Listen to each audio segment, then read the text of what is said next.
Hello, and welcome to online worship with White Bear Lake United Methodist Church.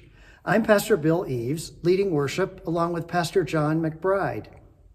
We're very glad you're with us, and a special welcome to you if it's your first time to be joining us.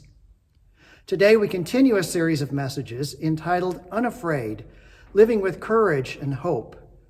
Specifically, we're looking at how sometimes it's the people around us, other people, that we're afraid of.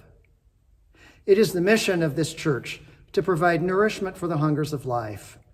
And we believe that when we come together like this, God is working among us to nourish the spiritual hungers that all of us have in our hearts. Now, let's worship together and celebrate the goodness and the presence of God who is with us wherever we are.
Prayer is an opportunity to lift up to God all that is on our hearts, that which we are grateful for and things that bring us joy, and that which weighs heavy on our minds. Today I want to lift up in prayer the gift of community. Then I'll lead us in the Lord's Prayer. Let us pray. Dear God, you call us into community with you and with each other, and set before us a vision of inclusion, solidarity, and compassion, a vision which can open our minds, widen our world, and enlarge our hearts. Guard us from the fear of other, from the fear that our own security is threatened if we become willing to make a place at the table for all.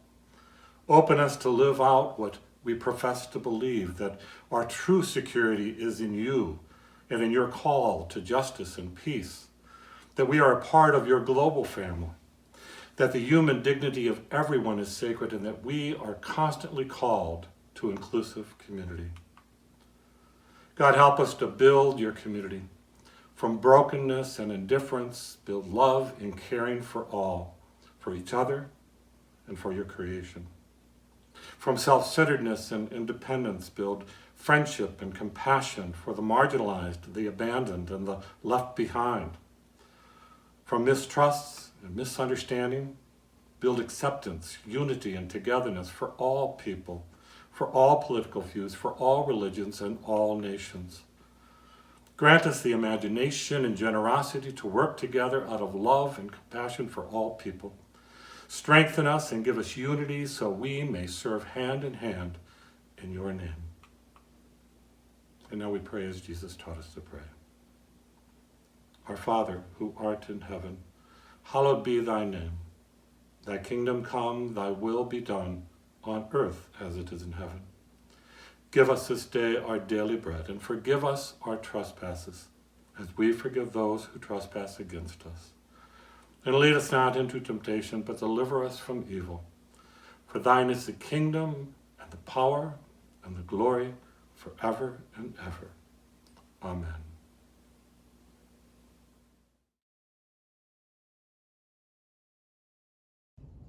The scripture this morning is Psalm 27. The Lord is my light and my salvation. Whom shall I fear? The Lord is the stronghold of my life. Of whom shall I be afraid? When evildoers assail me to devour my flesh, my adversaries and my foes, they shall stumble and fall. Though an army encamp against me, my heart shall not fear.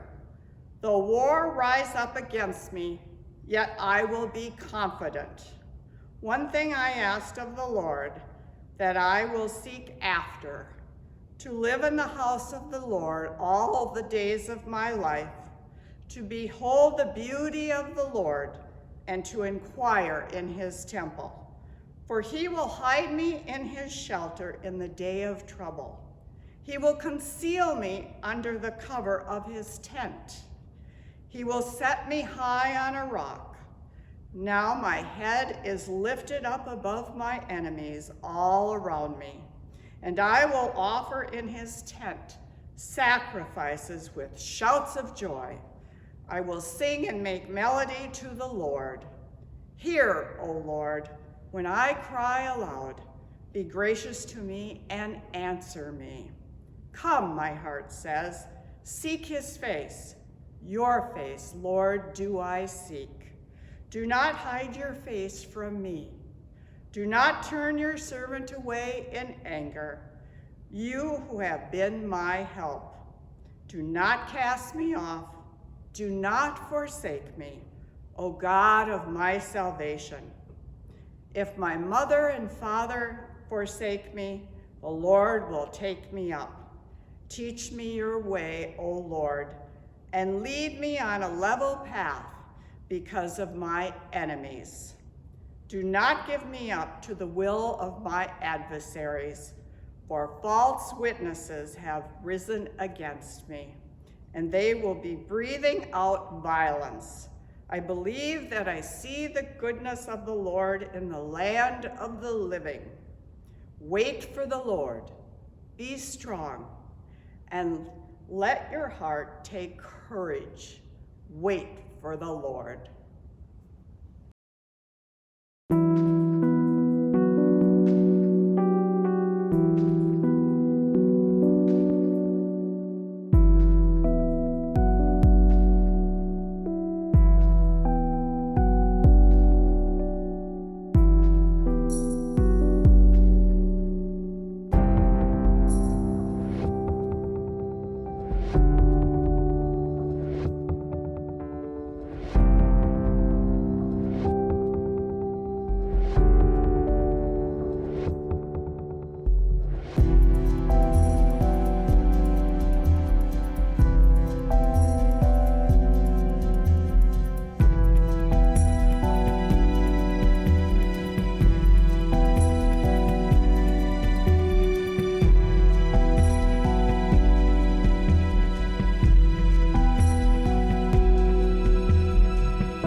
They say the more you know, the less you have to be afraid of.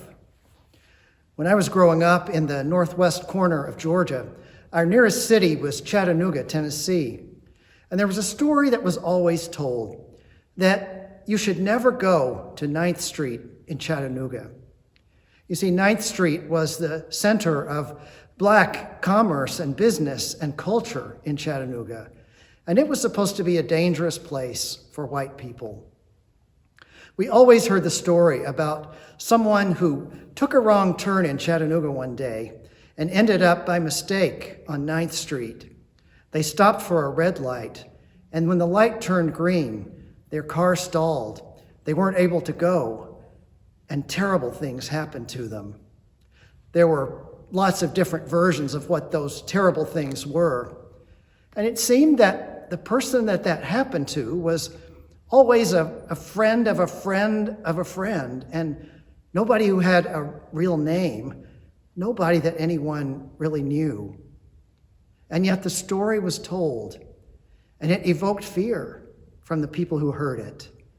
And sometimes that fear turned into a deep prejudice that was almost impossible to overcome.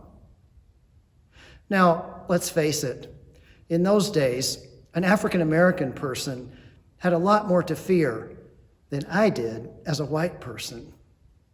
But that story was still told, and the fear was real. One of the most beloved songs in the world is the song Somewhere Over the Rainbow. It's a song that evokes hope and longing. It was written by a man named Yip Harburg. He was a Jewish immigrant to this country who escaped from Germany. He wrote all the music in The Wizard of Oz. But after that, he was brought up before the Committee on Un-American Affairs and accused of being a socialist and a communist. Because of that, he was blacklisted. He was no longer able to earn his living as a songwriter in the entertainment industry. He was silenced, and his talents were pushed aside and not used. That happened to many people in that time. And it seems that there was so much fear around his affiliations and his political beliefs that people couldn't appreciate the gifts that he had to offer to the world. Even today, Somewhere Over the Rainbow is a favorite. It's a song that people love. You know, we never do our best when we act out of fear. When fear is our motivation, we almost always seem somehow to make the wrong decision. If you grew up in the 60s and 70s, even into the 80s, you might remember going to school and one day having to do a kind of emergency drill where you had to hide under your school desk. It was supposed to be in case the Russians dropped an atomic bomb on our country, as if hiding under a school desk would really do you any good if that happened. Lots of people have memories of those atomic bomb drills. Through the years, I've met people from Russia and Eastern Europe who told me about their growing up in those years. And you know what Russian kids did in the 60s and 70s and 80s in school? They had drills where they would hide under their desk in case the Americans dropped an atomic bomb. And with that fear brewing on both sides, a Cold War raged, in part caused by the fear, in part the fear caused the war. We never make our best decisions when we act out of fear. So what kinds of things are people afraid of today? In many cases, it's some of the same things. Race continues to be a big one, and also political ideologies. Today, a lot of people are afraid of Muslims. We hear about Muslims a lot because, well, they're different from some of us. In some cases, they have different beliefs, they celebrate different holidays, they have different cultures, different foods that they enjoy. They dress differently. Many of them are identifiable by that dress. And, of course, we've heard that some of them are terrorists. And because we've heard that they're terrorists, we assume that all Muslims are terrorists. And we have a fear against them. A prejudice follows that fear. And in many cases, Muslims have been treated badly by non-Muslims because of that fear. But it's not only Muslims. Some people are afraid of the LGBTQ community, for example. Are they really trying to take over our country? Do they have some kind of agenda that they're trying to push onto everyone else? There's fear about that. Other people are afraid of Donald Trump, afraid of what he'll do as the leader of our country. In fact, if you look on the internet, you can find hundreds of websites that say that Donald Trump is the Antichrist. Of course, fear is an equal opportunity emotion, and you can also find hundreds of websites that will tell you that Barack Obama is the Antichrist. Whenever we act out of fear, we often make the wrong decision, and that fear can paralyze us and keep us from living the kind of life and building the kind of society that we need to build together. It can hold our world back from being what we were all created to be. So, what can we do about this? What can we do so that we can live with courage and hope instead of living our lives in fear? I want to suggest two things that I believe we can do, that we should do in response to fear. One of those things is to learn the facts. If it's true that the more you know, the less you have to be afraid of, then knowing the facts can change our whole way of thinking about something. And since fear is not rational, since it comes from something far deeper than just thinking, at least thinking right can get us partway down the road to help us see through our own fears. Let me give you just one example. Many people live with the fear that crime is getting worse every year, that they're likely to be a victim of violence just by being out on the street someplace. We believe that that's true because we hear about it on the news all the time.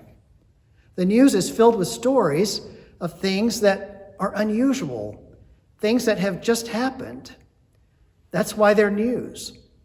And so we hear about a violent act, a murder, a shooting, and we believe it must happen a lot, and it must be happening more and more and more to people like us. But if we learn the facts, we realize maybe that's not the way it is. In statistics released by the FBI, who tracks crime rates all over our country, we find that the rate of violent crimes is actually going down. In fact, it's lower at this point than it has been in almost 20 years. The streets are safer today than they have ever been, and yet people continue to live with greater fear than they have ever had. So much so, in fact, that the sale of guns and ammunition continues to be on the increase. So much so that sometimes we act out of those fears rather than out of the facts and what we could know about this if we took the time to seek out the truth. So that's the first tool, is learning the facts, learning the truth about the things that we are afraid of. And when we take time to do that, we see that maybe the fear is not as big as we think it needs to be. But the other tool I want to suggest today is that we tap into our spiritual resources. For the ancient Israelites, when they were afraid, what they did was write songs or psalms that expressed their deep faith in the goodness and protection of God. Right at the center of the Bible, there's a book that contains 150 of those songs. And Israelites sang those psalms over and over again as a way to build themselves up in courage so that they wouldn't be afraid of whatever they were afraid of. Psalm 27, the psalm we heard for today, begins with the words, "The Lord is my light and my salvation." And it asks the question, whom shall I fear? If God is light and God is salvation for us, what do we have to be afraid of? The psalm goes on to use the image of a stronghold. God is our stronghold. A stronghold is like a fortress, a mighty castle in which we are kept inside by the love and power of God. If God is our stronghold, what do we have to be afraid of? The Bible tells us in the book of Revelation that Jesus is the Lion of Judah. He's like a lion, the most powerful, most courageous animal in the jungle. If Jesus is a lion and we have our faith in him, then we know that we don't need to be afraid. He's not a tame lion. He's the lion before which everything else flees away in fear.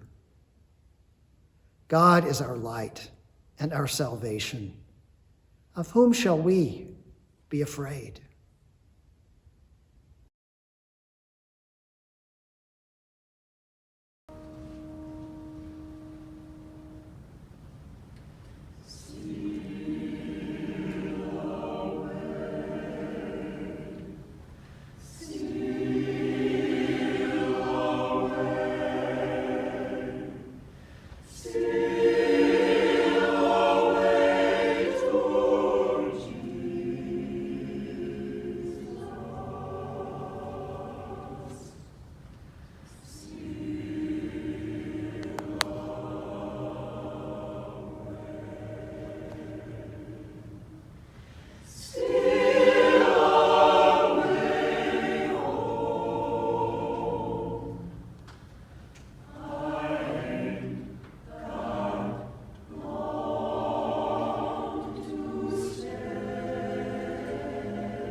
Our online greeter today is Missy Aberley, our Next Generation Minister. Missy works with our students and families in our church, and she's at home with her family in Balsam Lake, Wisconsin. Hello, Missy. Hello, Pastor Bill. Thanks for talking with us today. Tell us about how things are going with your family there. Well, actually, it's been going pretty well. We've been very busy with doing the online schooling. Our son, Gage, has been helping out as well. He's been tutoring the kids Mondays and Wednesdays, so I get a little bit of a break. We've been just trying to enjoy each other and get outside and enjoy the outdoors, taking walks in the woods. But just reconnecting, playing board games, and but it's a challenging time, but we're just finding joy in each other and our surroundings, and most definitely all that stuff, Bill. Great. That's good to hear. Glad people are doing well up there. Thank you. Tell us a little about how this has changed the way you have to do youth ministry.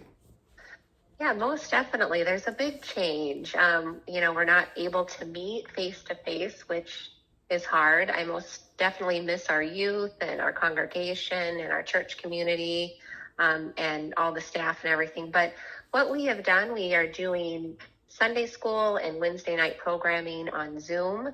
So we meet, we have 3 different sessions that we meet, and we get to spend time together as a community. I also have great volunteers like Karen Flynn and Linnea that have been very involved, and it's just been great to see the youth each week. They really enjoy the time together and finding hope in our community. So that's how we've kind of had to change things recently with youth ministry. Good. Well, that's really important. I know this has been a tough time for a lot of kids, a lot of people, and glad that that's continuing to go forward. Definitely. Do you have anything you'd like to say to our congregation today? Yeah, I just want to say, I was going to read Isaiah 41:10. It says, do not fear, for I am with you. Do not be dismayed, for I am your God. I will strengthen you and help you. I will uphold you with my righteous right hand. And I think it's just, very comforting that we have a God that is with us and an amazing church community. Just keep being yourselves, and can't wait to see everybody. All right. Thanks. And thanks for talking with us today, and hope you and your family continue to do well, and we hope to see you soon. Thank you, Bill. Thanks for everything. I miss you guys. Miss you. Bye-bye. All right. Bye-bye.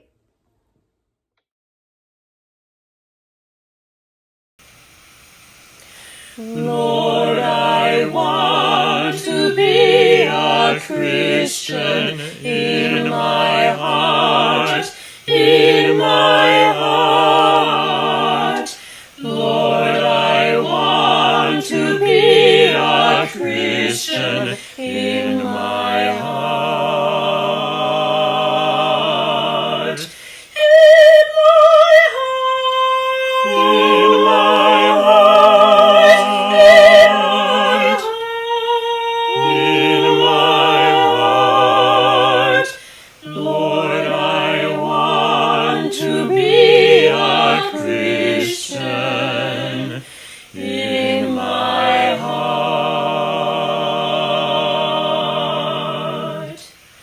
Lord, I want to be more loving in my heart, in my heart. Lord, I want to be more loving in my heart.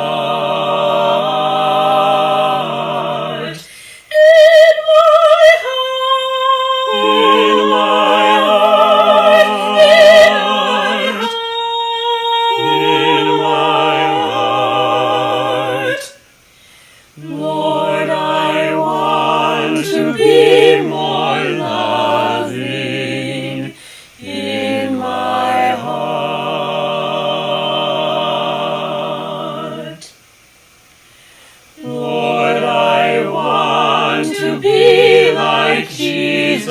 Jesus, in my heart, in my heart. Lord, I want to be like Jesus in my heart. In my heart. In my heart. In my heart. Lord, I want to be like Jesus in my heart.